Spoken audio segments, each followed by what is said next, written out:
అందరికీ నమస్కారం. Welcome to Siriraj food. నేను మీ సిరి. ఈరోజు మన వీడియోలో సరికొత్తగా గోధుమ రవ్వతో మంచి స్వీట్ తయారు చేద్దాం. టేస్ట్ కూడా చాలా అంటే చాలా బాగుంటుంది. ఈ వీడియో మీకు నచ్చితే తప్పకుండా like, share and subscribe friends. దీనికోసం ముందుగా ఒక చిన్న కప్పు పెసరపప్పుని శుభ్రంగా కడిగి వడకట్టి పక్కన పెట్టుకోవాలి. గ్యాస్ మీద గిన్నె పెట్టుకొని ఒక కప్పు బెల్లం, కప్పు నీళ్లు పోసి బెల్లాన్ని కరిగించుకోవాలి. బెల్లం అనేది కరిగితే సరిపోతుంది, పాకమేమీ రావాల్సిన అవసరం లేదు. ఇలా కరిగిన బెల్లాన్ని అయితే దించి పక్కన పెట్టేద్దాం. గ్యాస్ పైన గిన్నె పెట్టుకొని 2 కప్పుల నీళ్లు పోసి నీళ్లు తెరలే వరకు మరిగించుకోవాలి.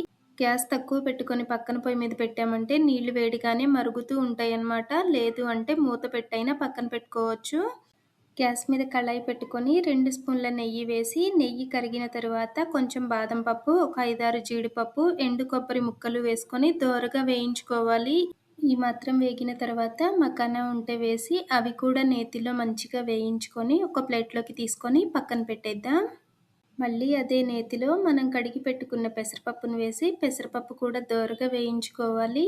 పప్పు అనేది వేయగానే తేమగా ఉంది కాబట్టి చిటపటలాడిన గ్యాస్ తక్కువ పెట్టి వేయించామంటే చక్కగా వేగిపోతుంది. ఈ మాత్రం వేగిన తర్వాత ఒక కప్పు గోధుమ రవ్వను వేసి నేతిలో మంచిగా వేయించుకోవాలి. గోధుమ రవ్వ అనేది సన్నగా ఉంటుంది కదా, కేసరి రవ్వ లేదు అనుకుంటే లావు గోధుమ రవ్వనే ఒక్కసారి మిక్సీ పట్టామంటే చక్కగా సన్న రవ్వలాగా తయారవుతుంది.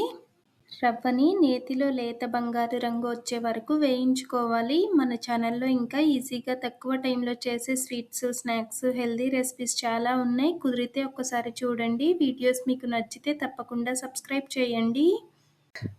రవ్వ అనేది ఈ మాత్రం వేగిన తర్వాత మనం ముందు మరిగించి పెట్టుకున్న నీటిని పోసి ఒక్కసారి మంచిగా కలుపుకొని మూత పెట్టి ఒక 2 నిమిషాలు ఉడికించుకోవాలి. వేడి నీళ్ళే పోయాలి, చల్లటి నీళ్ళు అనేవి పోయకూడదనమాట. వేడి నీళ్ళు పోయడం వలన వెంటనే పొడి పొడిగా ఉడికిపోతుంది. 2 నిమిషాల తర్వాత మూత తీసి చూసామంటే రవ్వ అనేది చక్కగా ఉడికిపోతుంది. ఇలా ఉడికిన రవ్వని ఒక్కసారి మంచిగా కలుపుకొని మనం ముందు తయారు చేసి పెట్టుకున్న బెల్లం సిరప్ ఉంది కదా, బెల్లం సిరప్ పోసి ఇంకొకసారి మంచిగా కలిపి మూత పెట్టేద్దాం. ఇలా ఉడికిన రవ్వలో మాత్రమే బెల్లం సిరప్ పోయాలి. ముందే పోసామంటే రవ్వ అనేది ఉడకదనమాట.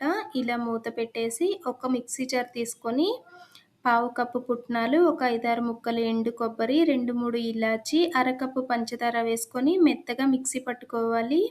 పొడి అనేది ఈ మాత్రం అయితే సరిపోతుందనమాట. ఇప్పుడు దీన్నైతే ఒక ప్లేట్లోకి తీసి పక్కన పెట్టేద్దాం.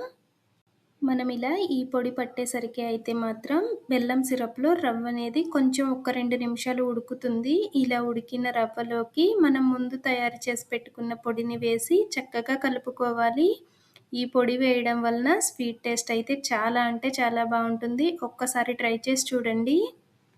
పొడి అనేది స్వీట్లో మంచిగా కలిసిపోయిన తర్వాత ఒక్క 2 నిమిషాలు గ్యాస్ తక్కువ పెట్టి మూత పెట్టామంటే చక్కగా ఉడికిపోతుంది. ఇలా ఉడికిన తర్వాత మనం ముందు వేయించి పెట్టుకున్న బాదం పప్పు, జీడిపప్పు, ఎండు కొబ్బరి ఉన్నాయి కదా, అవి వేసుకొని మంచిగా కలిపేసి కావాలి అనుకుంటే 2 స్పూన్ల నెయ్యి వేసుకోవచ్చు.